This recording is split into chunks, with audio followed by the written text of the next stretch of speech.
Hello, everyone. Welcome to our London Film School webinar. We are going to hold on just for a few more minutes just to wait for everybody to join us, but bear with us. We'll just get started in a moment.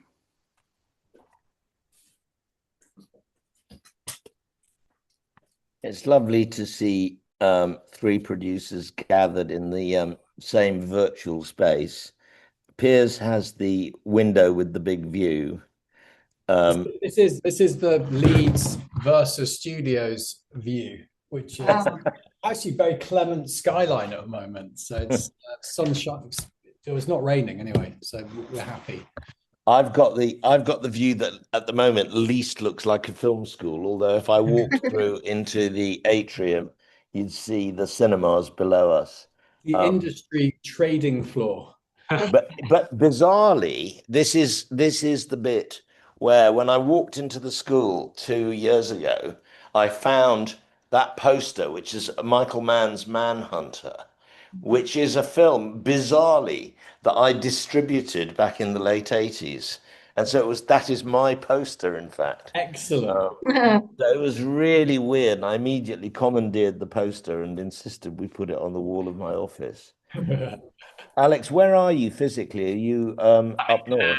In Glasgow. Yeah, I'm in my office in Glasgow. I don't have a view behind me. I've just got a boring white wall. But I saw that fire, Alex. That's going to cause chaos with the train stations shut, isn't it? Yeah, it's already caused us chaos this week. We were meant to have a director coming in for some online work on a film, and it's been pretty disruptive. So hopefully we'll get resolved soon. Yeah. And Sarah and I are in the same building, but in different rooms because I promised I wouldn't get in her eye line or interfere. And so she's upstairs, I think, on level 3. It's crowded, when you're sharing the space in the same, sort of webinar. So we thought we'd be in different rooms. Exactly. Sarah quite rightly didn't want me to be too irritating. But and Holly's working remotely. So I don't know. Shall I kick off with some introductions, Holly? Yeah, I think so. But just to let everybody know, we'll be here on our webinar for about an hour or so. If anybody has any questions, please do put them into the Q&A. We'll get to the questions towards the end of our session, so please do submit your questions. We'll try and answer as many as possible. If we don't get to them, we'll share our email address on screen soon. But we'll try and get to as many questions as possible. But without further ado, I'll hand over to Chris and to Sarah. Hi, I'm Chris Orty. Sarah, just introduce yourself a few words. I'm Sarah Sulick, and I'm the course leader of the MA in Film Producing at London Film School. And I'm Chris Orty, and I'm the director of the school, and I've been here for about just over 2 years. And Sarah joined us rather wonderfully about 11 months ago. And what we're doing tonight is part of a series that we call Meet the Professionals. Is when we give aspiring people in each specialization the chance to meet the professionals. That is, to meet friends and colleagues of ours from the industry, very, very much current practitioners who come in and contribute their comments, their expertise, their humor, sometimes the bittersweet stories that go with the work that they do. And having spent quite a long time in the industry myself, those stories are bittersweet, and you will hear things that may make you want to weep, but I hope you will also hear things that make you want to laugh and make you want to do the job. And if you don't, by the way, don't do the job, would be my advice. So this course holds a particular place in my heart because I spent most of my career until I was in my early 50s in this industry, working first with a mentor and producer who, funnily enough, I'm seeing later on tonight, and then on my own as a producer and a financier. And as I jokingly say, I've done all the jobs in the salt mine. I turned out not to be the world's greatest producer, but I was quite good at some of the other jobs. And so it's a useful adjunct when one is running a film school, because I do actually understand the process. Probably the best way of framing what we're about to discuss is the fact that most people, understandably, do not have a real grip of what producing means. That has obviously been enhanced by the fact that you see credits that are confusing, but it is also simply because very often the producer is an invisible figure in the mix that results in the consumer experience, which we all find glorious if we love movies, whether they're seen at home, whether they're seen in the cinema, or whether they're seen on a streamer. And one of the reasons we're here tonight is to try and demystify and unpick that a little bit. This course started about 2 years in preparation. It's the fruit of kind of years of experience and learning about teaching this stuff. And I would say that it's also the fruit of learning about what are the key elements of the producing role. What we are not trying to do with this course is to create a course for production management, although that's an incredible skill.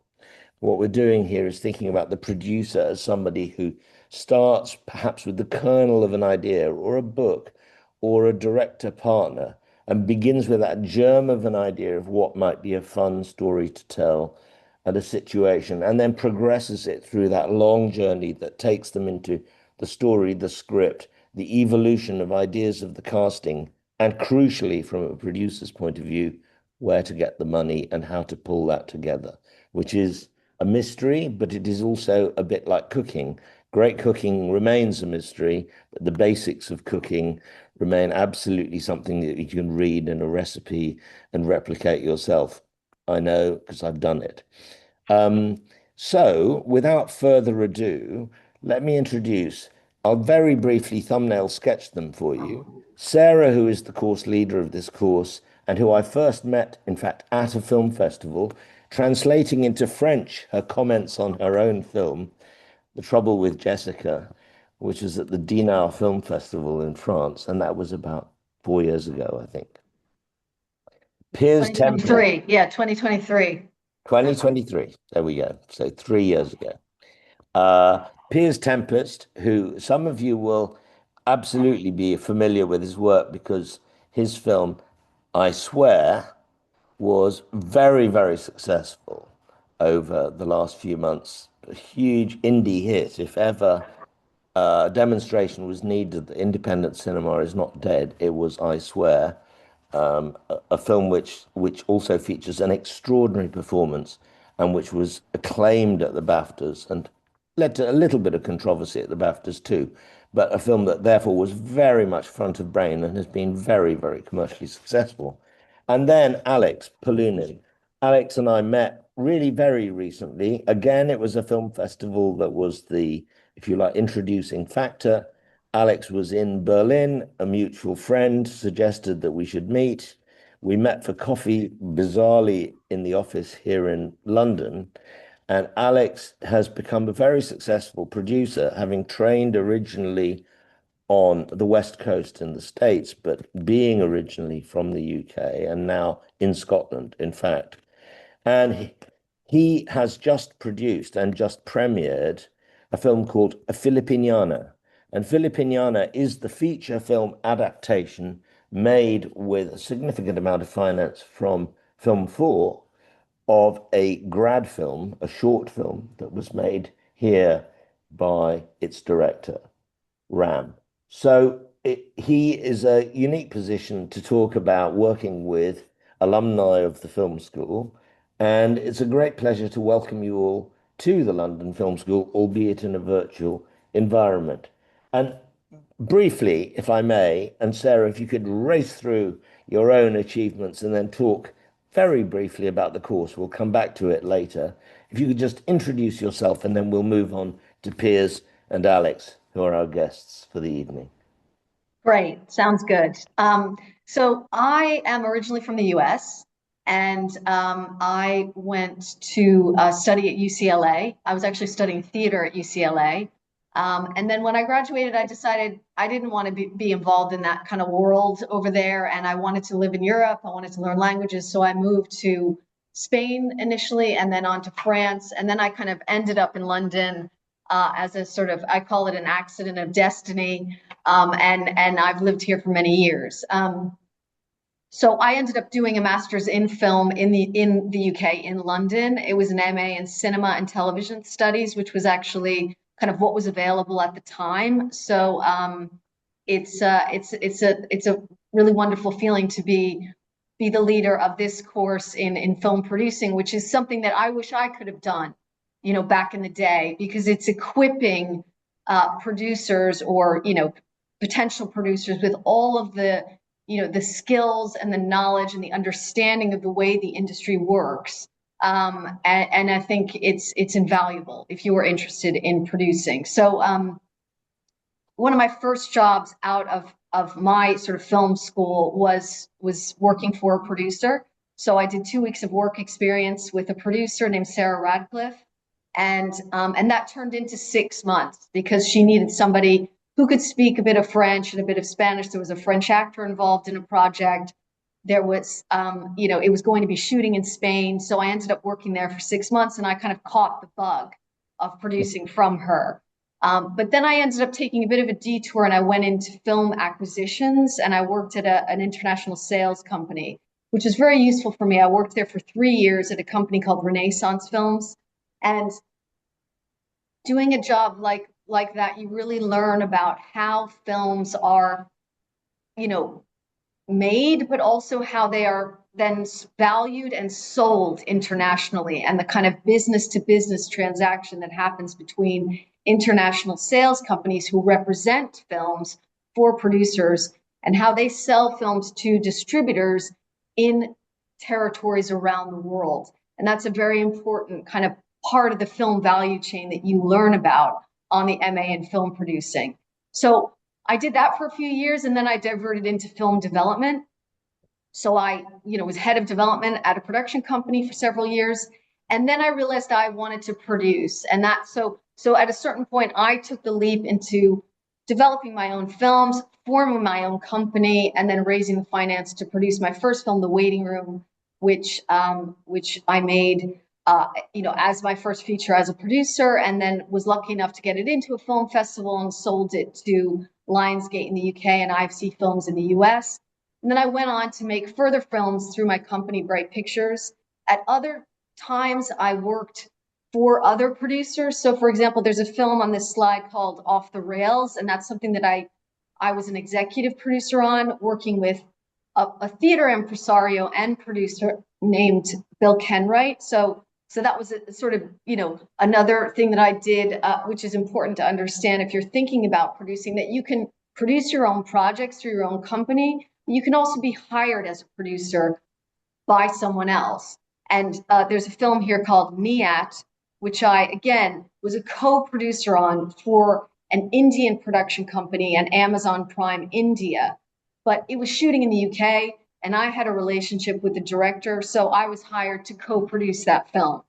So it's interesting, isn't it, yeah. Sarah, that it's interesting that the skills that one has and acquires along the path are very transferable. I mean, it is, to me, an amazing thing. I trust every experienced producer I've ever met to be able to dive in and pull together teams of people and meld really a wild patchwork of people into something that works and functions as a team. And that could be in London, it could be in LA, it could be in Mumbai, it could be in Tokyo. I think the skill set is always that thing of making people work in a creative environment harmoniously. And that's really kind of fundamental to the job. Yes, absolutely. So I think just as a quick summary of the actual MA in film producing at LFS, it's in its first year this year. So we're sort of MAP cohort number 1. We call them MAP 1. And I think it's got everything you need to know to be able to enter the industry and start producing or working for a production company or another affiliated associated company in the industry. So in the first module, you get an introduction to film producing, what a film producer does. We also look at high-end television as well, but I would say the course is slightly skewed to film. And that includes things like the film value chain. So, how a film moves from development into financing, into production, and on to international sales and distribution. So it's looking at the entire film value chain and also the ecosystem for film and television, mainly in the UK, but also globally, because it's a global business, of course. Then in module 2, we focus on developing stories, developing ideas, which is a crucial part of what a film producer or television producer does, with writers, with writer directors. It's taking an idea and marrying it to the market, and how do you do, what is narrative structure? So we look at that for a module, and that, you do work such as pitching, coming up with an idea, developing it. It's a really, really fun and interesting module creatively. And then we move into something that, again, producers need to understand very well, which is, scheduling the shoot for a film, and then budgeting and how scheduling and budgeting works, and actual production skills. So what do the different departments on a film shoot do? How does the production office work? So that's module 3. Right now we're in module 4, which is all about financing, business affairs, and rights management. So this is where you really get into how do you find finance for your film or television project? What is a finance plan? What are the agreements associated with making a film? How are rights invested in a film project? So this is an absolutely critical module, and we bring in speakers and visiting lecturers from all across the industry. I think so far we've had about 30 different visiting lecturers and guest speakers on this MA. So in terms of starting to build up a network and different people in the industry that you can talk to, you can start with the people that we bring in to speak to you, throughout the course. And then in module 5, the students then work on their own creative and business project proposal. And that involves everything that we've learned across the 4 previous modules. So, it's an understanding of where finance can be found. What idea do they want to make into a film or a TV show? And all of the associated skills, like developing a treatment, developing a screenplay, creating a sizzle reel. This will be brought to bear on the final project, which happens in the final term. So that's the general overview. Yeah, kind of a quick, yeah. In effect, what you're doing, Sarah, is taking people through the pathway that a producer would go through in the project genesis of the film itself, in fact, but written in miniature and in some detail. Yes, and I think it's important to point out that practical production, meaning making a film, is sort of a core part of the curriculum of this MA. It's something that can be done perhaps in the summer term, working with some of the the filmmaking students here who are making their graduation shorts, but it is not a part of the core curriculum. So that's I think an important thing to understand going into this MA, and that's why you can do it in a 1-year accelerated program. So, but I suppose the point being that you've got access to about 100 directors, camera people, and other creatives who are bursting at the seams with ideas and about to go into production on their own films and want help and support. And I think that's a neat moment at which to bring Piers in, because Piers, you've seen the industry through every lens, I think, and obviously in recent weeks through an extraordinarily exciting roller coaster. I mean, what's the most exciting moment, would you say? I mean, are the recent weeks the sort of moment of kind of, oh my God, how does it work? God, Chris, that's a very good question. So my journey into producing was I started as a runner, working for Working Title, sort of making tea and photocopying scripts, basically back in the day. And I think it's really, just producing, it's you really have to have an understanding, as Sarah said, of the entire food chain.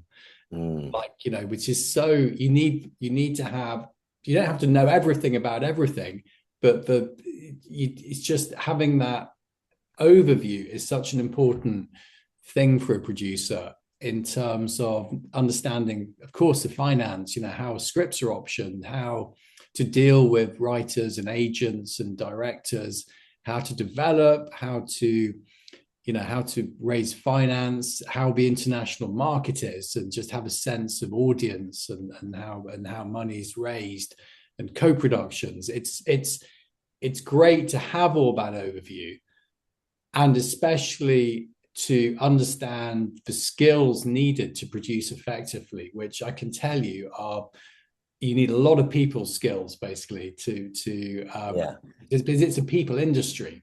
So you have to, so I think being with like-minded people, being in an environment where you're working with creatives and there's people directing short films and building your own networks and contacts and next generation talent relations is critical.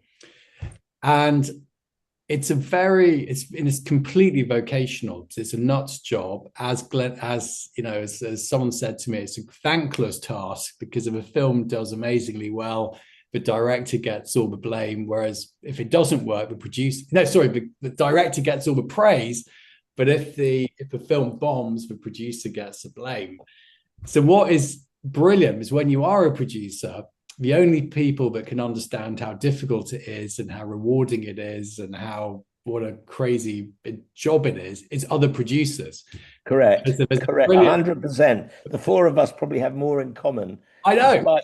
Despite not being that close than we do with anyone else. It's quite absolutely funny. Do, because unless you've been in the trenches, you don't really get what it is.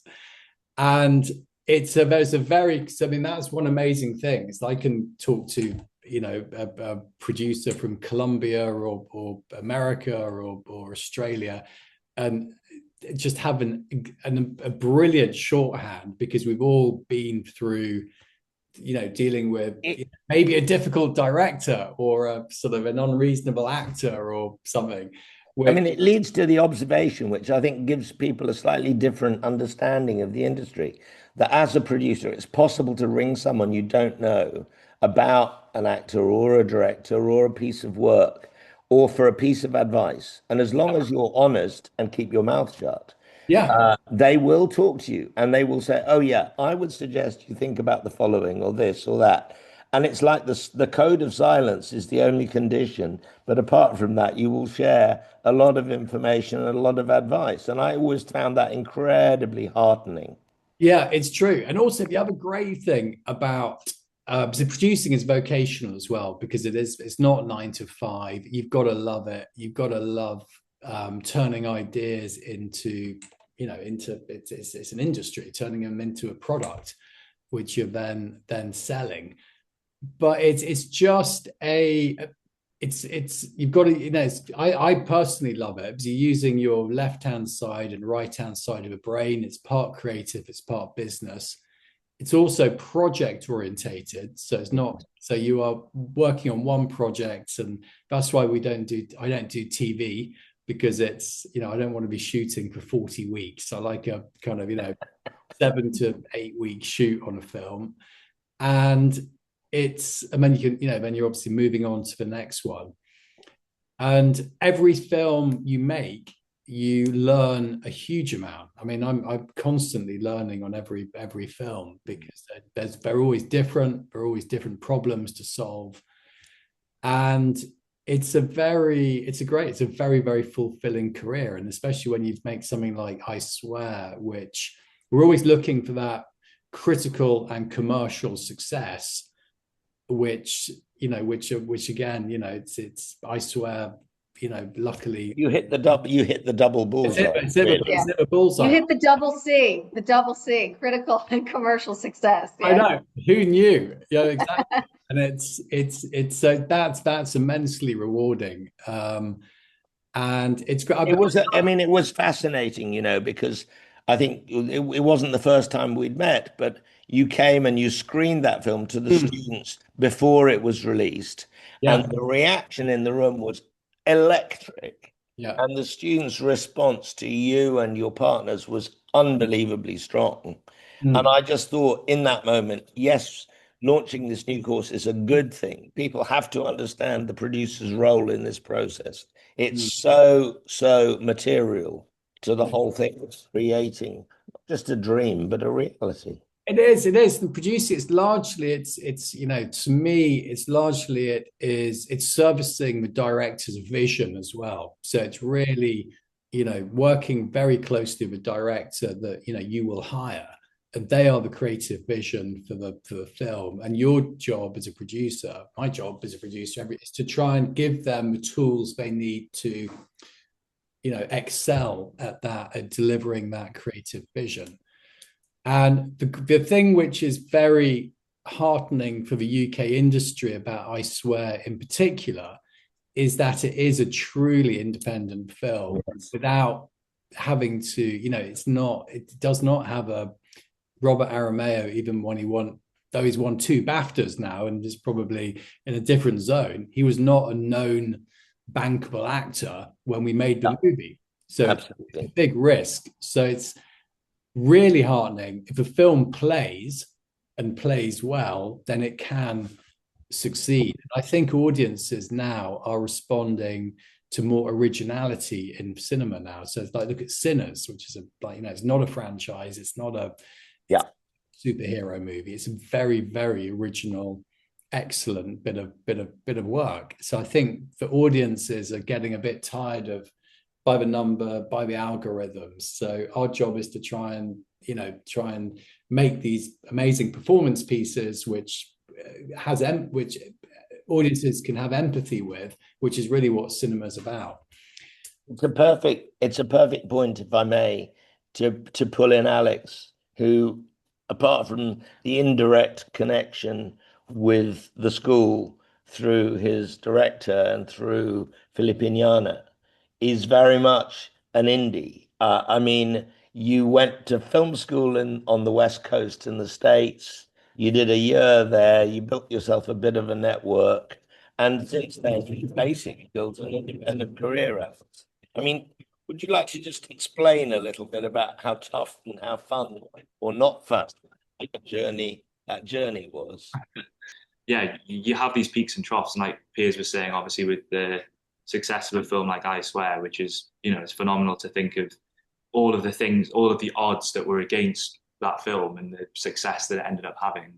Like, I guess, again, the things that make producing difficult, I suppose, would also be the things that actually make it quite appealing as a, you know, if you're the right kind of person, if you're willing to take, you know, significant risk, and whether that be commercial or legal risk or whatever it might be, but with the goal ultimately of wanting to make great films. I think, again, those two things seem to often come hand in hand, that the dangers are kind of where the glory is. And when you have those moments of success, like, having, I guess, several films playing, kind of premiering at the same time, it's been a rewarding moment to kind of have that payoff, I guess, of all that investment of time and everything that you put into it, and then seeing it kind of come to fruition. It means a lot to have gone through.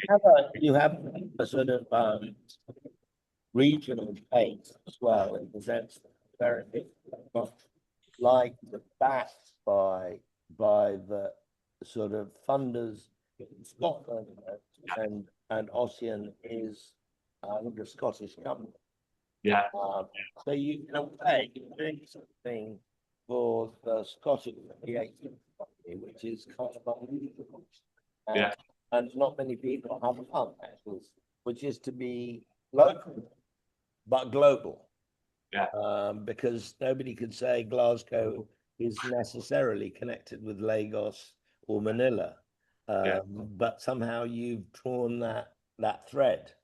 And I just wondered if you'd like to just briefly sort of say what you know, without being immodest, but presumably it takes some considerable personal qualities to be able to do that. I wondered what they might be. I'm not sure there'd be an easy answer to that, but I can talk briefly about, I guess, some of the motivation. I mean, like I grew up in the northeast of England, which is probably many people will know, is not necessarily the most affluent part of the country, and very few films were being made, certainly in the region, by filmmakers from the region. That, you know, maybe sometimes filmmakers would come in and opportunities would be given to people who weren't from the place. I think that probably gave me a sense of motivation to want to be part of maybe a change or a different way of the industry working in future, kind of opening up opportunity to people from different places. I think the natural kind of thought process for me was I looked at somewhere like America and I saw how well the Americans seem to be able to sell their own mythology and their own language of cinema. And I looked at the place I was from and I just could see this huge gulf in terms of how far behind I felt, you know, the place that I was from was.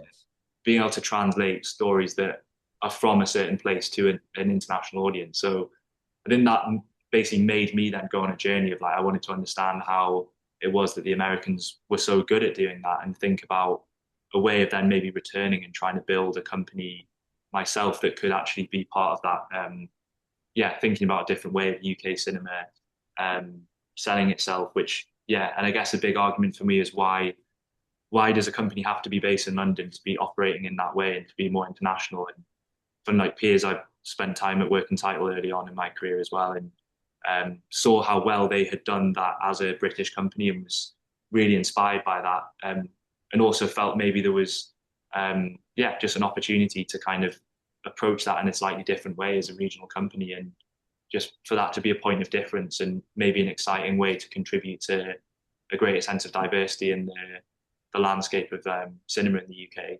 And I think also been, you know, it has been very hard to do it. And, you know, even just small things like, you forget that for anyone who's based in London, just getting on the tube or whatever to have a meeting, for me, it's like a 10-hour round trip to have a meeting with a commissioner. You know, I guess all those things do make it difficult, and it's hard to, when I guess you're not necessarily in the bubble of that world, to kind of, you know, be able to be as connected to kind of those networks. I don't know, you know, I'm the person I'm going to leave you both to go and have dinner with in a second.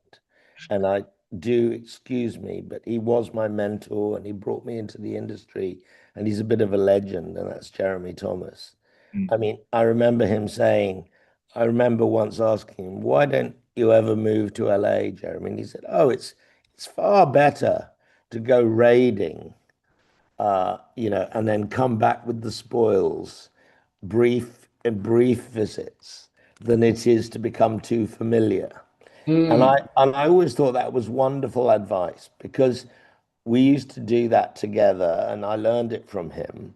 But it is that thing. I mean, like, it's the fact that you're based in Glasgow and you come into London. I'm sure you're very good at raiding Londoners, and and we all have to be good at raiding LA. And at some level, I think that's kind of helpful advice. But on that slightly bizarre note, I am going to leave you all in Sarah's and Holly's hands. But Piers, as a sequel, I would love to know whether, when you started out, you knew what kind of business you were going to build, or whether you just thought, I'm going to make some films. Well, Chris, we're very nice to see you, Chris. And sorry to do this. I do apologize. Well, it's interesting, Alex. It's very interesting what you just said, actually, because I completely agree. Because I call them glocal films, which is horrendous terminology. But because I do think we made Bank of Dave in Burnley, we made Emily about Emily Bronte. You know, I do think I love making very specific local stories which are authentic, because they do travel, because the themes should be relevant for people in Baltimore as they are in Burnley or anywhere. And I think that they are, so we will never take a film on which we think will only play in the UK. And I think the more specific and authentic they are, is actually that's what makes them interesting. as movies. So like, The Wife was sort of a Nobel Peace ceremony. You know what I mean? It's a Nobel Prize for Literature. That kind of, they're all very, very, the journeys set in the Good Friday peace talks. It's all, I think, the more sort of, in a way, the more local the story, the better. Look at Calendar Girls, look at Full Monty. They've all got a sense of identity. They've all got a sense of authenticity and local. And I think that's why they travel. And they're much more interesting films to make because they're kind of real. And I'm very fascinated. I Swear is starting to come out internationally from in a couple of weeks' time. So I've got a sense that will play really well, precisely because it is such a local story, and they're more fun to make. You know what I mean? As an independent sort of, as independent producers. Yeah, but I really hope it does well, and I certainly felt a buzz around it within Scotland, and feel that people who maybe didn't even necessarily go and see that many independent films a year were still drawn to it, which to me was a great sign of the potential of it to kind of have that life outside of the sort of bubble, I guess, of more industry kind of minded, which I think is kind of one of the things I was getting at there, where I think it's all the things you've just said, and it's also by sort of developing a culture that maybe is not as much contained within that bubble, that ideas can flourish from that, and that kind of sense of maybe authenticity and distinctiveness is something that can be kind of cherished and celebrated. And I think it is one of the, I don't know what your experience has been like, Piers. I mean, obviously I Swear is a film you managed to get made without necessarily navigating some of the more obvious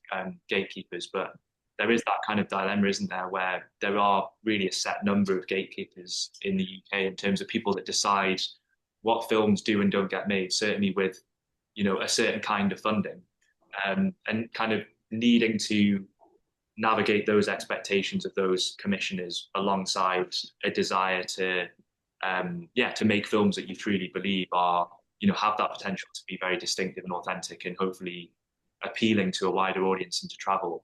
It's true. It's a very good point. And actually, I mean, I'm based in Yorkshire as well, and it does annoy me that it's very London centric. So it's, again, Foggy, for example, Chris Foggan is a very, very commercial director. Fisherman's Friends did 7 million at the box office. Bank of Dave, massive hit. But again, he's from Newcastle, and from Sunderland. And he said to me, Piers, I want to make films that my nan wants to watch in Sunderland. And I absolutely agree. I want to make films which are broad for an audience, basically. And that's sometimes not what the commissioners are looking for in London. So I think as a producer, you've got to be always thinking outside the box. You've got to be thinking, where's that money? Live Nation have just started funding films. It's a very entrepreneurial role. Yeah. And what triggers me to really make something and make sure it gets made is when I'm told I can't do it. So on Emily, which I think is one of the best films we've made, about Emily Bronte with Emma Mackey, I was told by a regional funding body that I was unable to make it at that budget. And I was like, I produced over 30 films. I think I know what I'm doing. But it's just that level of, that really did, you've got to get, for a producer to really make something and get it made, you've got to have fire in your belly, and you've got to basically be passionate about it, and just by any means necessary in a way, which I'm sure Alex, it is very, very difficult, but very rewarding when you're sitting there and you've done it and it's an amazing, and you've actually made it. But audiences will sit and think about it and emote and enjoy it. Yeah, no, and I think obviously everyone has a different approach to how they do get films financed, but I do think, just kind of coming back to what I was saying before about the gatekeepers, and you're talking about regional funders, I guess one of the things certainly that I found that's been very helpful for me in being able to build my career thus far and get the films financed that I have is that very often there has been a kind of important, substantial kind of bulk of soft funding in the finance plan. Which you need, absolutely. I think especially where the marketplace is, when you look at, how difficult it is, in all honesty, to pre-sell a lot of films, certainly indie films, especially when you haven't got name cast. You are very often looking for those kind of cornerstone pieces of financing to be coming from, ideally a kind of public bodies, whether that's BBC, Film 4, BFI, or maybe one of the regional screen agencies. And they all operate in different ways, and they have different remits. So navigating kind of the politics of that is something that feels important if you're kind of starting out as a producer trying to figure out that landscape. But again, it does come back to, for me, I think, given the context of where we are, it's a blessing and a curse in a way, because I suppose for anyone that kind of spent time in the States, and a lot of, American filmmakers, they're now looking to the UK and Europe and wishing that they could be based here, and wishing that they could make films here, because in the US, where everything is purely private, a lot of indie filmmakers, but certainly people that I know, are struggling to get their films financed, and they're often looking to that kind of European or British model of soft funding as being like a key part of that finance plan. So I do think that is a really important thing, that whether we like it or not, it's only my experience. Again, it's that you've managed to find other ways, Piers, of making films, and sometimes we have as well. Like, we did one completely kind of American private equity finance film last year, but yet generally a lot of our films are funded that way. So just, really anyone who's like a UK producer coming through, I do feel like one of the big sort of things of advice I would be saying is, like, really try and understand how the public funders in the UK work, because that landscape is going to be key to, I would say, to building a career as a producer in the UK. Absolutely, I completely agree. And also, what is going to be increasingly important is understanding how co-productions work, and working with, and actually that's one of the things I love about producing. I love working with, Scandinavians or Germans, or it's great. That's really, I just love that. Basically, it's a good way to broaden your horizons and get different creative. It's really good that. And it's what's part of actually what's good about doing the MA in film producing is that our cohort is very mixed. It's, there's people from the UK, people from the US, people from France, people from Mexico, people from Poland, from all over. So we have 16 students from 11 different countries. So they can start to actually develop those networks with each other, where they could potentially think about, co-producing together, because that is, I think, what you've pointed out is that, like, it's a really important way to consider financing your film is through co-production. Yeah, and you get a sense of where, because it is, Sarah, unfortunately, it's incredibly expensive. I've produced 3 films in America, and it's prohibitively expensive now because of the unions, the guilds, the lack of tax credit, the dollar. So expensive. So it's like, but that's a great opportunity to be in the UK, because we speak the same language, and we've got a very stable tax credit here, and it's very close to Europe. So it's that co-produce, there's a lot of opportunity. And again, it's a way film, you have more options in film than you do in television, where there are very fewer commissioning sort of commissioners who to green light your TV series, whereas in film, when you understand and learn how to navigate it, there are many more different iterations or options to get your project made. I really agree with that. I think you hit the nail on the head there as well about the US is, it's true that historically we've been very dependent on the US for financing films, and often that is kind of more private financing, because there's no treaty. The Americans don't have a treaty with any other country, so you can't officially co-produce with the US.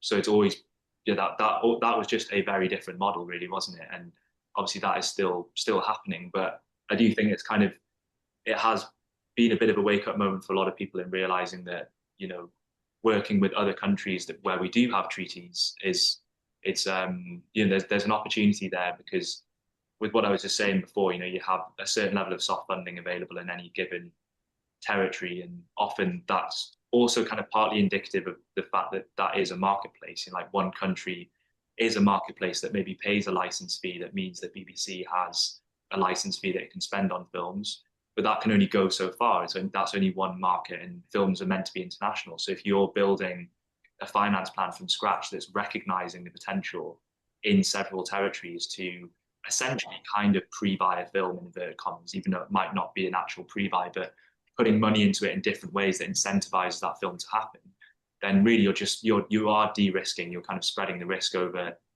multiple territories. And yeah, I think as Piers was saying as well, like it is an exciting opportunity kind of in terms of cultural exchange and kind of elevating the ideas that you're bringing to the marketplace. And yeah, it doesn't always have to be official co-productions as well. Like both the films we did were filmed for, one in Nigeria, which didn't, we don't have a co-production treaty with Nigeria, and we don't have one with the Philippines either.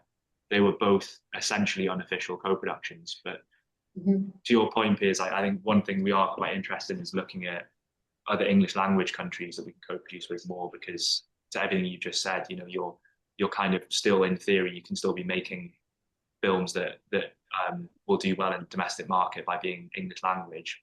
There's commercial potential there, but you're also accessing funding in countries that have become actually quite well set up to co-produce with the UK, and things there culturally and legally, and so there's a lot of opportunities, I think, for that, and we're quite excited to look at that more personally.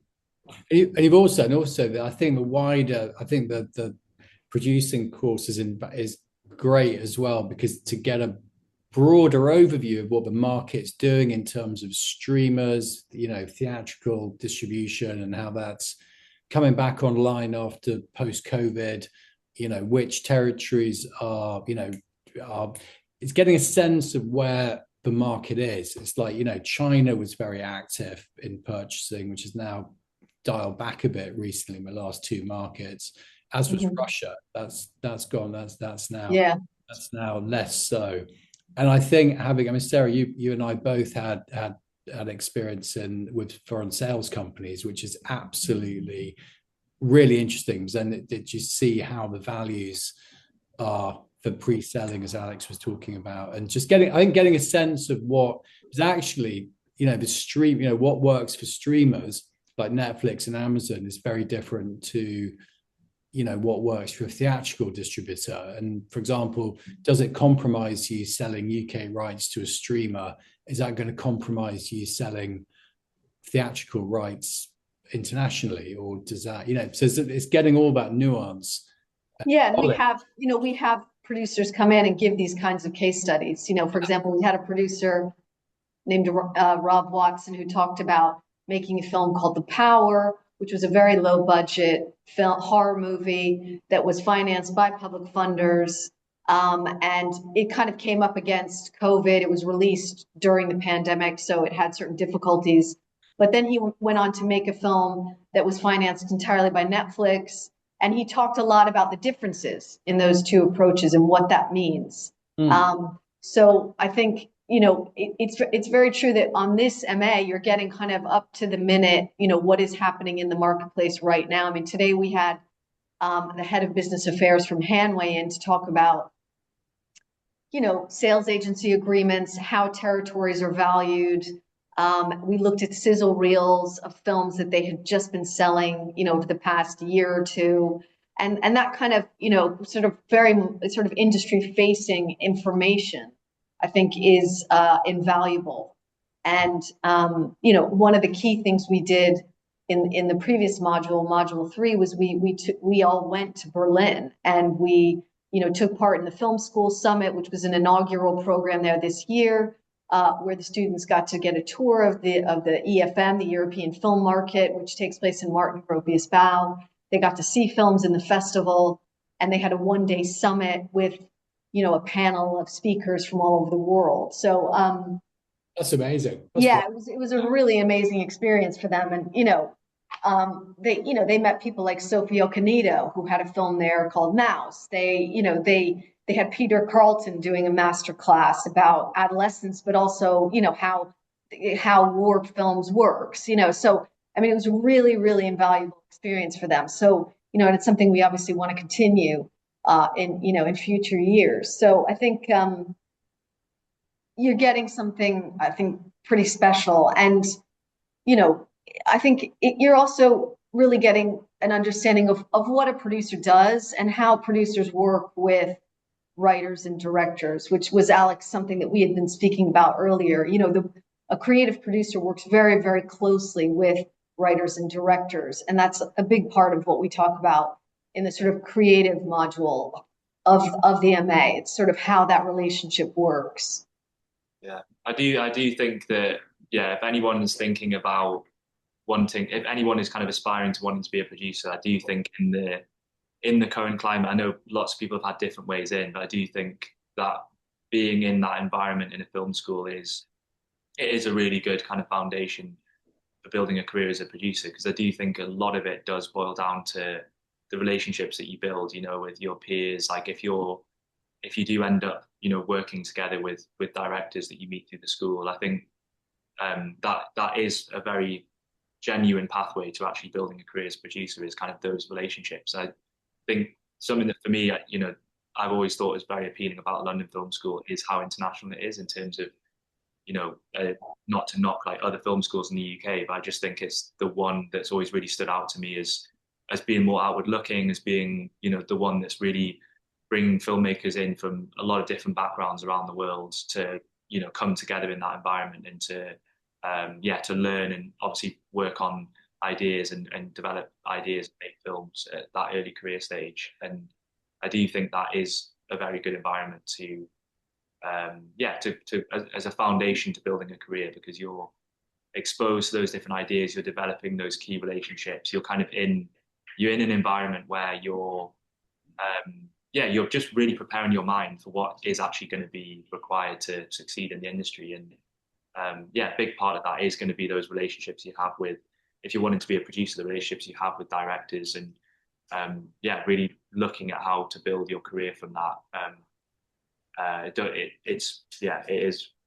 is really important. I mean, like, for example, Alex, you talked to me about how, you saw the short film Filipiniana, and that made you want to work with that director and make his feature film Filipiniana, which just premiered at Sundance, won an award there, went on to Berlin. So it's interesting to hear you didn't actually meet in film school, but he had attended film school and then kind of came to you with his short. Is that right?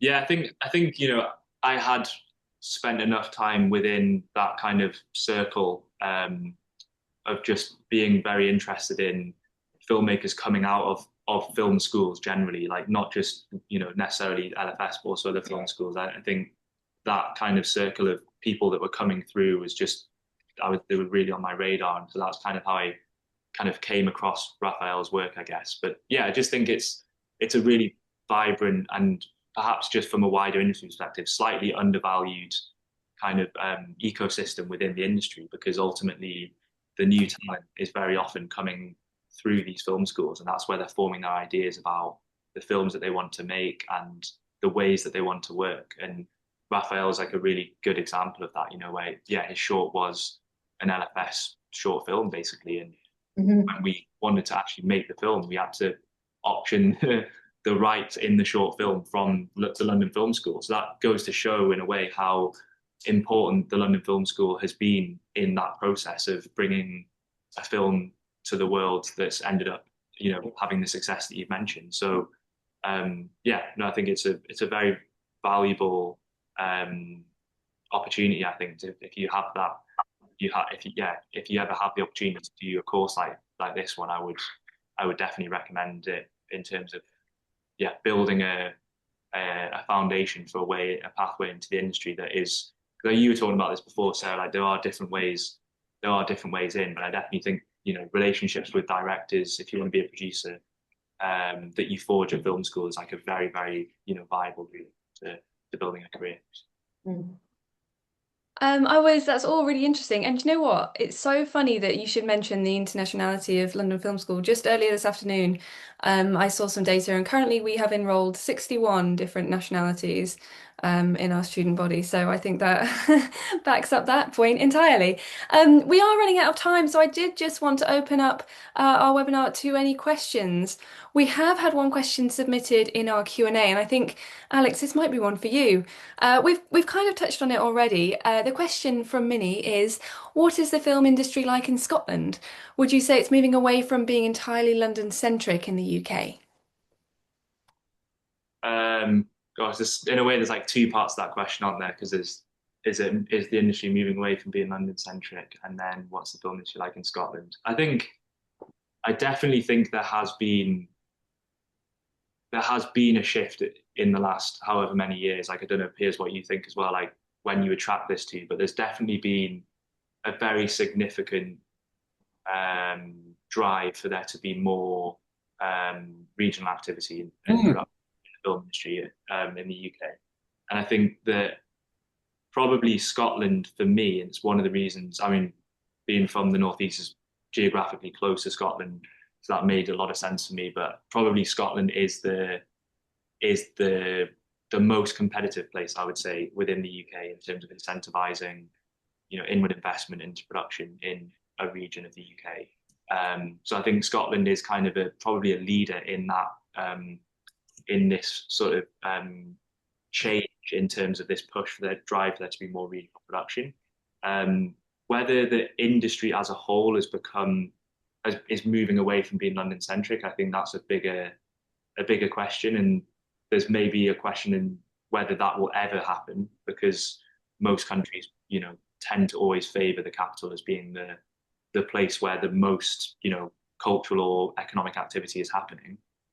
So that's a harder question for me to answer. But I do think I think one of the things I really like about Scotland is offering an alternative to, for me, like in a really viable way to actually build a career. And there is a very viable industry base there, which allows producers or filmmakers to be, regularly in production. And there's enough crew, there's enough financing available, there's enough facilities for there to basically be things happening all the time in a way that I think other parts of the country have maybe struggled to achieve that kind of level of consistency. So yeah, I think there's definitely been positive changes happening. Yeah, and I think Scotland really does offer a genuine alternative, basically. So I don't know if Minnie's from Scotland or where the questions come from, but yeah, There's also Wales. Wales is another kind of hub of production activity, I would say, where there's funding, there's regional funding. Obviously, there's companies like Bad Wolf, a very successful television company. So yeah. That's what I would say, is like, to be very specific about what I've just said, is I think that Wales has become very competitive in a high-end television space. Yeah. And I think Scotland more so in independent film is what I would. Interesting, yeah. My experience of it, but other people might say otherwise. Well, Minnie, do keep us updated on where you're coming from. Well, we have run out of time, as noted by the fact that Piers had to leave us, unfortunately, but maybe just a quick one more question, and this might be one that, Sarah, you could help answer. Annie has asked, how many applications do you usually get versus the number of places you have per year, and what do you look for in the application?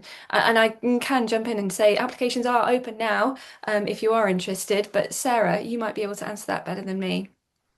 Yes, well, I mean, it is a competitive, selection process. And I think last year, which was the first year, where we were selecting students for the MA in film producing, we had about 80 applications, if I remember correctly. And we selected 16 students. So it is quite competitive. And I think what we look for in the application is that, you have to, and it's part of being a producer. I think this is a really important skill. You have to basically develop your ability to write persuasively about stories, about films, about what you think is good producing. We ask questions about, a treatment for an idea that you have that could be a feature film idea or a television series idea. We ask you to talk about a producer that you admire or, you know, that you would want to emulate potentially. And, you know, so it's those types of skills that are then persuasive. And then obviously you also do an online interview, and these are skills that you absolutely need to develop as a producer. So I think the application process really mirrors what in fact you will be learning about in terms of producing. It's understanding story, understanding what makes a good producer, and being able to talk about those things and why you want to be a producer. Brilliant. Thank you, Sarah. And Minnie's coming from Sheffield, just so we know. So yeah, plenty of very good films made around there. So that's always good to know. Well, brilliant. Thank you, everybody, so much for joining us. Thank you, Alex. Thank you, Sarah. A belated thanks to Piers and Chris, as they're not with us anymore, but we really appreciate everyone joining us for this webinar. If anybody has any other questions, please do feel free to get in touch with us.